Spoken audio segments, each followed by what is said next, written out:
Ladd Field, Fairbanks, Alaska, February 11, 1943. First Lieutenant Pavel Ivanovich Kostin, a Soviet Air Force's ferry pilot on temporary assignment to the Alaska-Siberia air route, signed receipt number ALS 7741 for one Bell P-39 Airacobra, tail number 41384222, condition, new. The aircraft had been crated in Buffalo, New York. 6 weeks earlier shipped by rail to Seattle, transporting north by freighter to Whitehorse, then towed across frozen ground to the acceptance hangar at Ladd Field, where American mechanics had assembled it, tested it, signed it over, and handed Kostin the keys. The receipt form had a line marked Remarks. Kostin left it blank. What he might have written is not recorded. What is recorded is that 48 hours later, he flew that aircraft east, alone at low altitude, following the Lena River across the spine of Siberia toward Krasnoyarsk. The temperature outside his cockpit was minus 41 degrees Celsius. He had no escort. He had a thermos of tea and a hand-drawn map. 3 months later, an aircraft answering that tail number's description, repainted, renumbered, fitted with a Soviet radio, the American decal replaced with a red star, was credited with 2 confirmed kills over the Cuban River Delta. The pilot is listed in the regiment's combat log as Senior Lieutenant A.I. Pokryshkin. The Royal Air Force had formally declared this aircraft unfit for frontline service 16 months earlier.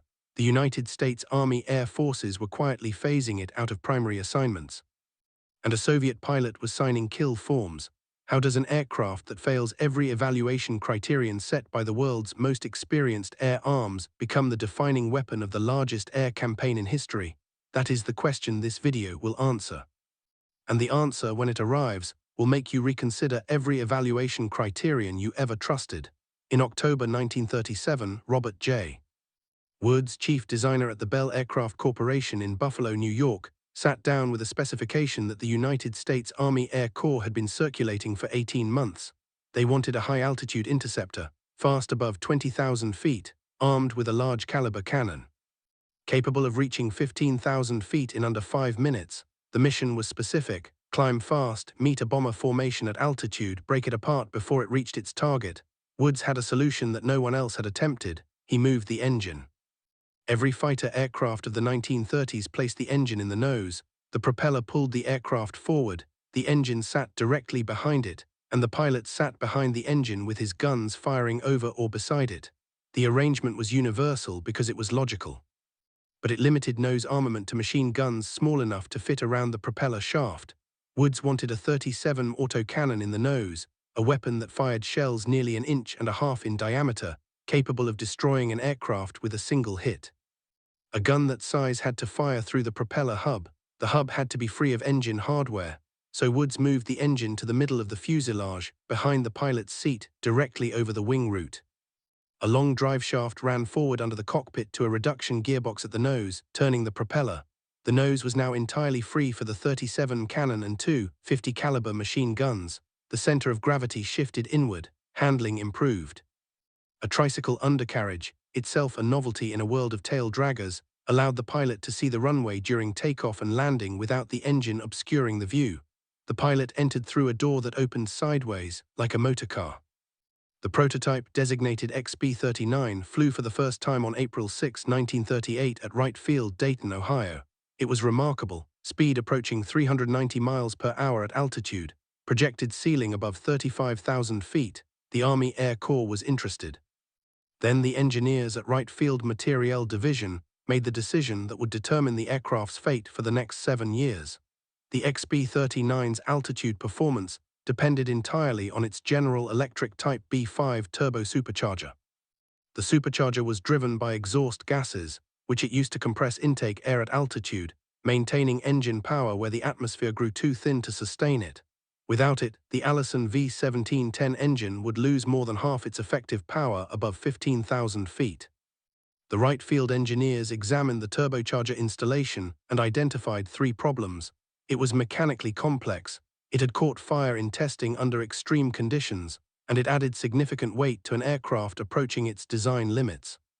In a meeting in April 1940, the Materiel Division, working under Colonel Oliver Eccles, chief of the engineering section, recommended the turbocharger's removal. The reasoning was sound. The fall of France had seemed to confirm that most air combat was occurring below 20,000 feet anyway. Simplify, lighten, reduce. The decision was rational. The problem was not that it was wrong. The problem was that it answered a question the next war would not be asking. The production P-39D, which entered service in 1941, had no turbo supercharger. Its effective combat ceiling, where it could maneuver and fight, was somewhere between 12,000 and 15,000 feet. Above that, it was slow, sluggish, and outclassed by every Axis fighter it would encounter over Europe. The Royal Air Force received 675 P-39s under early Lend-Lease agreements, designated them Airacobra Mk. I informed one operational unit, No. 601 Squadron RAF, which flew brief combat operations from Duxford in September and October 1941. The results were documented in Wing Commander R.H. Mace's evaluation report, filed October 14, 1941, at the Aircraft and Armament Experimental Establishment at Boscombe Down, Wiltshire. Mace was skilled and precise. Performance at altitude is entirely unsatisfactory for operations over northwest Europe, he wrote. Rate of climb above 15,000 feet is below acceptable limits for interception duty. The mid-fuselage engine location creates pilot survivability risks in a wheels-up forced landing. Recommend immediate withdrawal from operational consideration. The viewer should agree with this conclusion. Mace was right. The RAF withdrew the Airacobra. The United States Army Air Forces began reassigning its P-39 units away from first-line duties. Replacement aircraft, the P-38, the P-47, eventually the P-51 were coming. There was no need for an aircraft that could not fight at altitude over Europe. The aircraft was offered to the Soviet Union. The first Soviet ferry pilots arrived at Ladd Field in Fairbanks, Alaska in the fall of 1942 under the terms of an agreement that would eventually funnel 4 924 P-39s across the Alaska-Siberia route. 4 924 aircraft crated in Buffalo railed across the continent, accepted by Soviet crews in temperatures that froze the hydraulic fluid and cracked the cockpit glass, and flown east through some of the most hostile weather on Earth toward a front that was consuming men and machines at a rate nothing in prior history had matched. The Soviet pilots looked at the P-39 with the eyes of men who had been fighting at low altitude since June 22, 1941. They were not unimpressed. They were intensely interested, because the war they were fighting was not the war anybody else was fighting. And the question they were asking about this aircraft was entirely different from the question the British had asked. Alexander Ivanovich Pokryshkin was 28 years old in the summer of 1942, and he had already survived more than most men could absorb. Born on March 6, 1913, in Novosibirsk, Siberia, a factory worker's son, he had joined the Red Army at 19 as a mechanic and spent years arguing with a bureaucracy that wanted mechanics to remain mechanics. He taught himself to fly through night courses and weekend training programs that existed at the edges of an official system unwilling to promote him. He had been flying combat since the morning Germany invaded, June 22, 1941. In his first mission of the war, within hours of the invasion, he had shot down a Soviet aircraft, a Sukhoi Su-2 he had failed to identify correctly. The mistake was not recorded officially, it was recorded permanently. It taught him that recognition preceded everything else in aerial combat, that what you thought you saw was not evidence, only what you could verify was evidence. By mid-1942, he was assigned to the 16th Guards Fighter Aviation Regiment, 4th Air Army, flying first the Yak-1 and then, as Lend-Lease deliveries accelerated, transitioning to the Bell P-39. His first impression of the Airacobra was documented in a letter to his wife, Maria, written in November 1942. The American machine is strange. The door opens sideways like a car. The engine sits behind me and I cannot stop thinking about what happens if the machine catches fire. But the gun, when it fires you feel it in your spine. What Pokryshkin felt in his spine was the recoil of the 37 Mem-4 autocannon, a weapon that fired shells 3 times the mass of a .50 caliber machine gun round at 150 rounds per minute. At the altitudes of the Eastern Front's low-level combat, between 1,500 and 6,000 feet, where German fighters contested the Cuban River crossings and the burning grain fields of the Ukrainian steppe, the 37 cannon was not a weapon, it was a verdict. A single burst at close range left nothing that could land. The Eastern Front demanded a different aircraft entirely from what Britain needed. The Luftwaffe in the East fought at low altitude because the ground was the terrain that mattered: river crossings, rail yards, mechanized columns, aircraft that had to stay close to them to matter. Both sides flew below the clouds. The battle over the Kuban in 1943 was contested between 2,000 and 8,000 feet, where the P-39, despised by the RAF for its altitude ceiling, was exactly as fast, as well-armed, and as maneuverable as any aircraft it would encounter. There were real dangers. The mid-fuselage engine arrangement created a well-documented handling problem. In a spin, the P-39's mass distribution, engine behind center, heavy cannon in the nose, produced a flat spin that became unrecoverable below approximately 3,000 feet if not corrected within the first 2 rotations. Soviet ground crews called it by a phrase that translates approximately as the burial turn. It was not a flaw that could be corrected by modification. It was a flaw you learned to avoid, which meant flying within a specific performance envelope, never loading the aircraft to its stress limits in a turning fight at low altitude. There was also the engine fire risk Mace had noted at Boscombe Down. A hard landing on rough forward strips could crack the reduction gearbox and spray oil onto the exhaust stacks. Fires happened. Soviet ground crews developed a field solution, a reinforced front strut brace fabricated from salvaged Soviet aircraft components, reducing the failure rate on unimproved strips. This modification appeared in no Bell aircraft technical manual. It spread mouth to ear, regiment to regiment along the front. The second pilot whose story runs alongside Pokryshkin's was Grigory Andreevich Richkalov, born in 1920 in the Ural village of Kartsanovskoye, who had been grounded at the start of the war by a medical board that discovered he was partially colorblind. Richkalov forged signatures, exploited wartime administrative chaos, and returned to a cockpit by force of persistence. He flew P-39s in the same regiment as Pokryshkin. By the end of the war, he had 56 confirmed aerial victories, all in an aircraft he was medically disqualified from flying. Think about what that means. The colorblind pilot who was not supposed to fly became the second highest-scoring ace in an aircraft that was not supposed to fight. Pokryshkin noticed something in the autumn of 1942.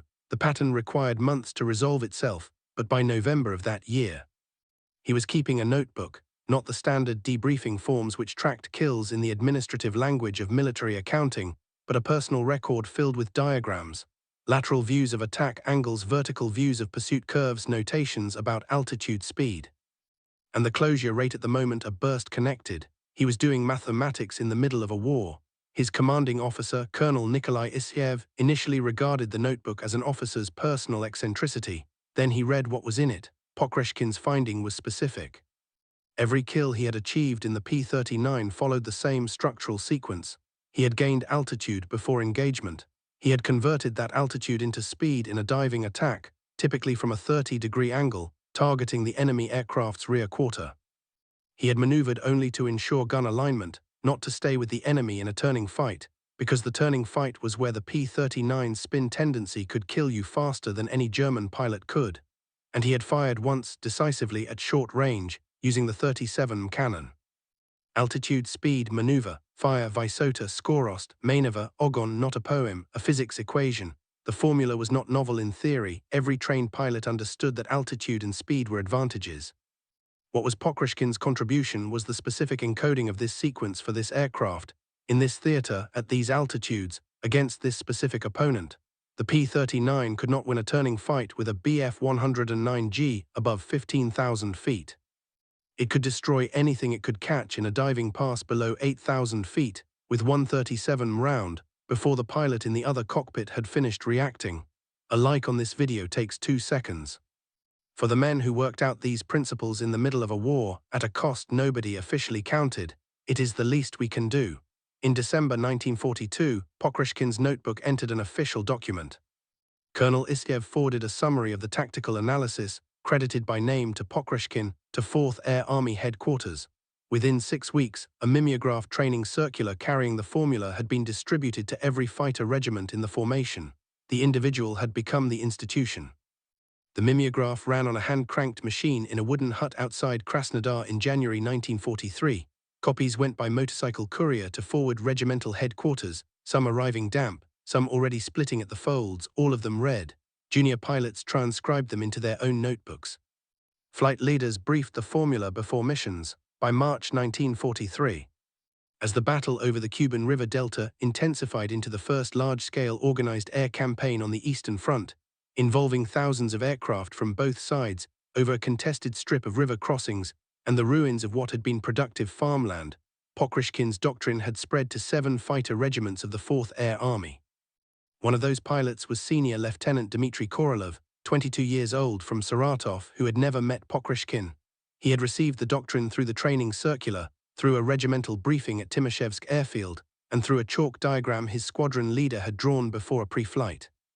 On April 17, 1943, over the village of Krimsk, Korolev destroyed a Messerschmitt Bf 109 G4 with a single 37 burst from a 30-degree descending angle at 300 meters range. He broke away before the debris reached his altitude. He had never fought at close quarters in a turning fight. He had never needed to. Korolev's kill was not exceptional by the standards of what Soviet P-39 regiments were achieving that spring. But it was evidence of something kills alone could not prove, that a tactical insight had been transmitted successfully from one man's notebook to another man's hands, without anyone in between needing to understand why it worked, only how to execute it. Here the video must stop and say something plainly. The critics of the P-39 Airacobra were not wrong. Wing Commander Mace was not wrong. The engineers at Wright Field Materiel Division were not wrong. The assessors who concluded that removing the turbocharger made the aircraft unsuitable for European operations were not wrong. They were correct about everything they measured, but they were asking the wrong question. They asked, can this aircraft defend England against high-altitude German bombers? The answer was no. They should have asked, is there a war being fought between 2,000 and 8,000 feet, where a fast, heavily armed dive-attack aircraft with a large-caliber cannon and disciplined low-altitude doctrine would have a structural advantage over a declining opponent? The answer to that question, in 1941, not yet. By the summer of 1942, yes. And it had been yes for months before anyone with authority over P-39 allocation had thought to ask it. While Soviet fighter doctrine was spreading through the 4th Air Army, something else was happening on the German side of the line. Something harder to see in a single engagement, but unmistakable in the data. The Luftwaffe in the East in 1943 was not the same institution that had crossed the Soviet border in June 1941. Not in numbers, German production was actually increasing. But in something harder to count and impossible to quickly restore, trained pilot hours. In the summer of 1941, the average Luftwaffe pilot arriving at an Eastern Front unit had logged between 200 and 250 hours of flight time before his first combat sortie. By the spring of 1943, that figure had dropped below 160 hours. The cause was structural, not a failure of will. The same men responsible for training replacement pilots were being pulled from training schools to fly combat missions because the trained pilot pool was too thin to cover both functions. Veteran instructors returned to the front. Replacement pilots arrived with fewer hours, survived less frequently, were replaced by pilots with still fewer hours. The curve went only one direction. In April 1943, over the Cuban, Luftwaffe after-action reports began recording something that had not appeared in the standard language of German debriefing documents. The records of Jagdgeschwader 52, the premier German fighter unit on the Eastern Front home to the highest concentration of combat-experienced Luftwaffe pilots in the world, began describing Soviet formations that made contact at altitude, converted that altitude to speed in diving passes. Disengaged before a turning fight could develop and returned to height for a second pass. The Bf 109G was a better aircraft in a turning fight above 15,000 feet. JG-52 doctrine expected Soviet pilots to seek that turning fight. Soviet pilots had stopped seeking it. The JG-52 after-action summary for April 27, 1943, filed by Gruppenkommandeur Major Günther Rall, included a line that read, "The enemy appears to be operating according to a disciplined dive-attack pattern not previously observed on this front. Units are advised not to pursue disengaging Soviet fighters to low altitude." Rall had correctly identified the new doctrine. He had issued the right warning. He could not solve the problem his warning described because the solution required training hours his pilots did not have. When the P-39s came down from altitude, German pilots, some with under 100 hours in the Bf 109, did what undertrained pilots do under pressure. They reacted, they turned, they descended into the 37 cannon's kill envelope. The answer to why this was happening is not one thing. It is three things that occurred simultaneously. First, the P-39 entered the one combat environment where its specific limitations were irrelevant. Altitude ceiling did not matter. High-altitude performance did not matter. What mattered was its cannon, its low-altitude speed, and the willingness of its pilots to execute a specific disciplined attack sequence, one the aircraft's own handling characteristics made mandatory. Second, the doctrine that maximized those advantages was encoded, distributed, and institutionalized with a speed unprecedented for any aircraft type operated by any air force in the war. Soviet air forces in 1943 were not the improvised, structurally terrified institution of 1941.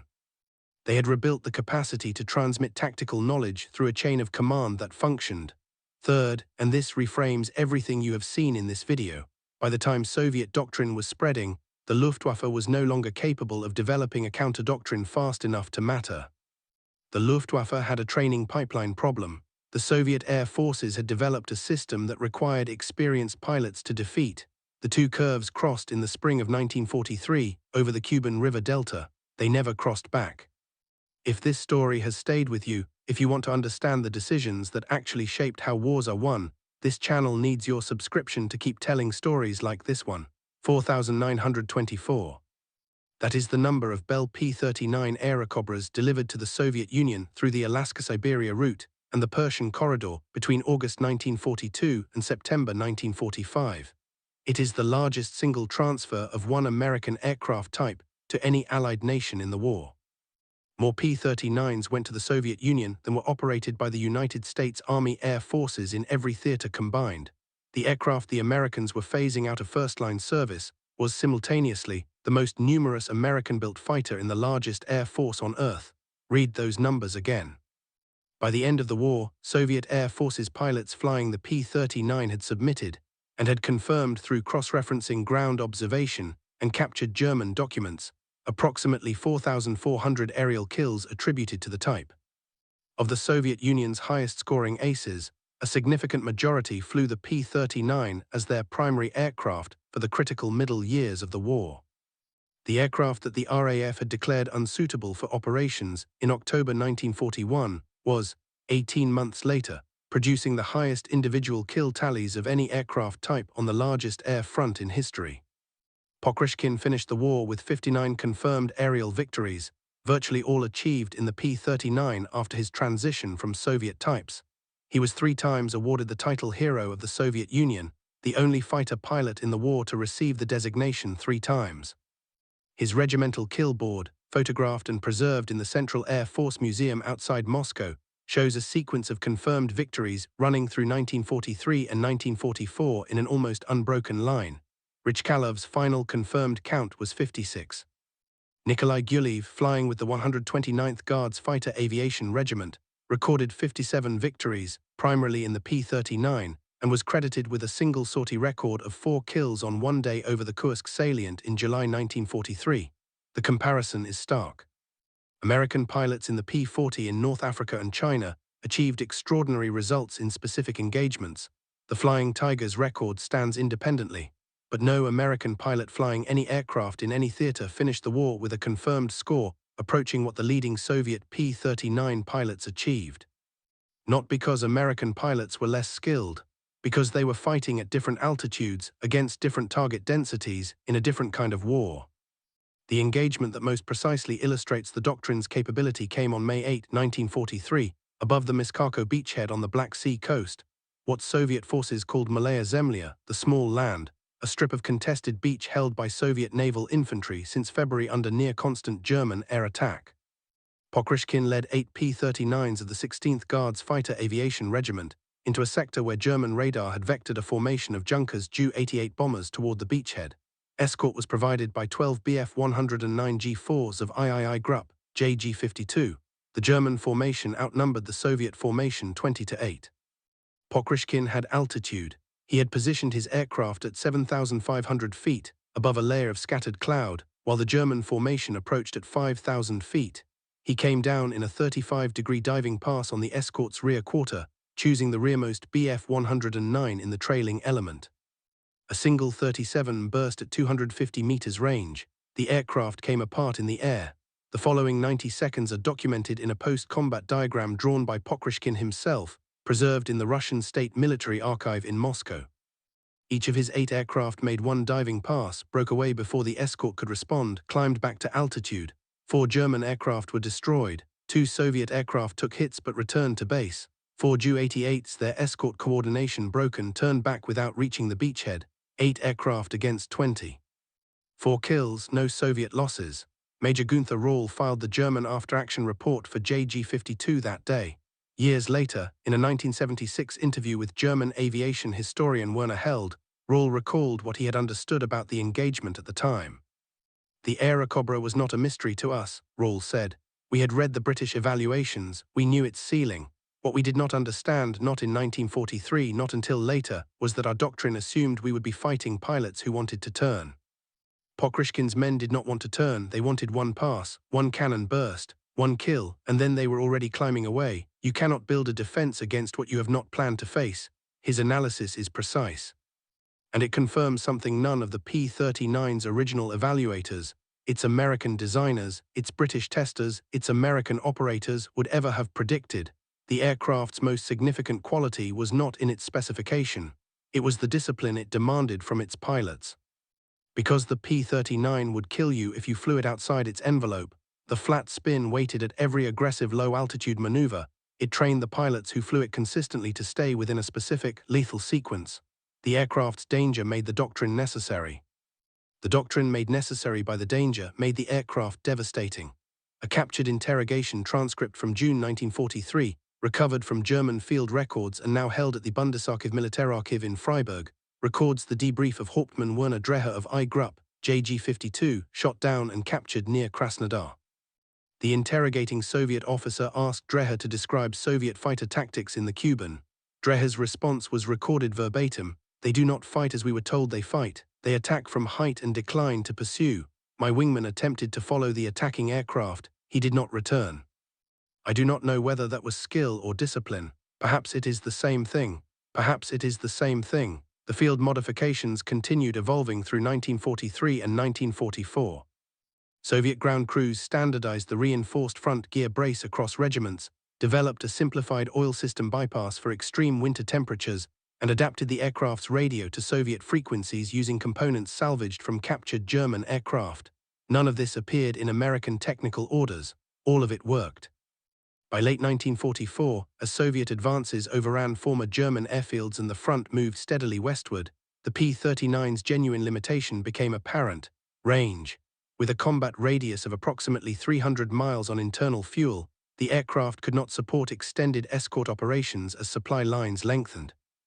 By autumn 1944, Soviet regimental commanders were recommending Yak-3s and La-7s for missions requiring range, while retaining P-39s for air superiority over the immediate front line. General Stepan Krasovsky, commanding the 2nd Air Army, issued a transition directive in December 1944 recommending the phased replacement of P-39 units with Soviet-built aircraft by the spring of 1945. His directive acknowledged in specific terms that the P-39 pilots had been the most effective component of Soviet fighter aviation and that the aircraft had performed beyond any expectation documented at the time of its adoption. The pilots agreed with the transition. The aircraft had given them what they needed. The war was different now. The war ended in Europe on May 9, 1945. That morning, Pokryshkin was 32 years old, commanding the 9th Guards Fighter Aviation Division, and he had not flown a combat mission in several months. The paperwork of a senior command had overtaken the air. He kept flying after the war. The Soviet Air Forces were not going to let a 3-time hero of the Soviet Union leave the cockpit voluntarily, not with a Cold War beginning and jet aircraft arriving that nobody had yet learned to fight in. He transitioned to MiG-15s in the early 1950s. He commanded air defense formations through the 1950s and 1960s.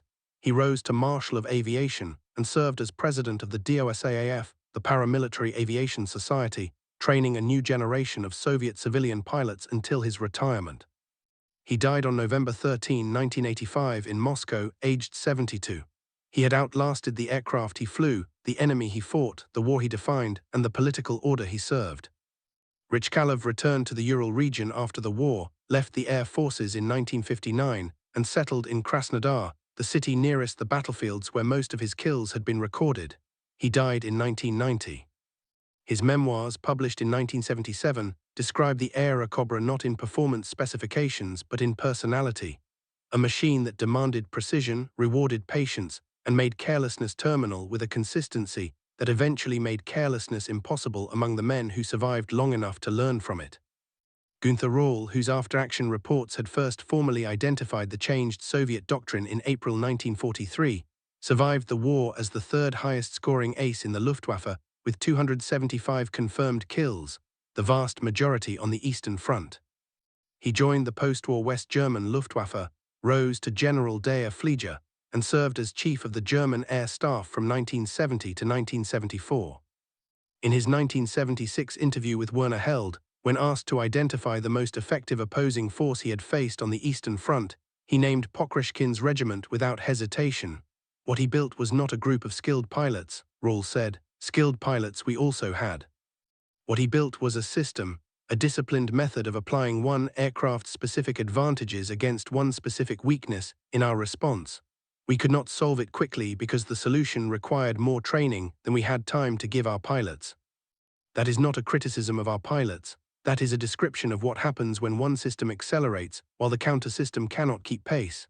The man who had filed the first warning about the changed Soviet doctrine in April 1943 was, 30 years later, its most precise analyst.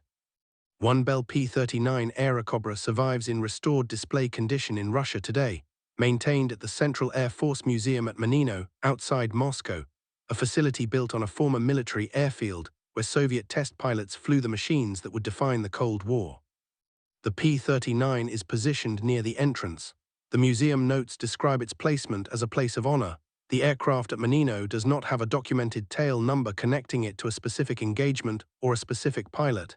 It is representative. It stands for 4,924 machines that cross the Bering Sea corridor in temperatures that split the hydraulic lines, and for the pilots who accepted them at Lad Field with blank lines in their remarks columns. What this story teaches, it teaches without announcing it. Equipment is a condition, not a cause. The P-39 did not win the air campaign over the Cuban. What won was the doctrine the P-39's own danger made mandatory, transmitted through a system that had learned to transmit, absorbed by pilots with enough hours to execute it, against an opponent whose system was contracting from the inside. The two curves crossed in the spring of 1943 and never crossed back. An aircraft is not good or bad. It is suited or unsuited to a specific war. The P-39 was unsuited to the war the British were fighting. It was precisely suited to the war Pokryshkin was fighting. The question was never about the aircraft. The question was always about the war. The critics were not wrong. They were asking the wrong question. If your father, grandfather, or great-uncle flew any aircraft in this conflict, in any air force on any side, I want to hear about it in the comments. What unit? What aircraft? What did they remember? Those stories exist in family memory and nowhere else in the world. Share them here. There is one more name before this ends. His name was Alexander Fedorovich Klubov. He was 24 years old in the spring of 1944, a senior lieutenant in Pokryshkin's regiment, a pilot whose kill total by that autumn had reached 21 confirmed victories, all in the P-39. He was Pokryshkin's most gifted student, the pilot Pokryshkin trusted most completely with the doctrine, the man who understood not just the formula but the physics behind it. On November 1, 1944, Klubov was killed in a landing accident at Lvov airfield, in Alavachkin La-7, one of the new Soviet aircraft replacing the P-39, when a gear failure caused the aircraft to cartwheel on landing. He never flew the P-39 again after October 1944. He did not survive long enough to miss it. He was awarded the title Hero of the Soviet Union posthumously. His photograph hangs in the 16th Guards Fighter Aviation Regiment's regimental history, beside a list of aircraft he destroyed and the date and location of each kill. There is a school in Krasnodar that bears his name. There is a street in what is now Lviv, Ukraine, near where the airfield used to be. The formula he carried and the men who carried it after him shaped an entire Air Force's doctrine for a generation. He was 24 years old. He did not come back from a wheels-down landing at a friendly airfield in a war that had already been won. That is the weight of what was built by men nobody asked to build it, in aircraft nobody expected to matter, over a river delta most of the world had never heard of, in a war whose mathematics are still being counted.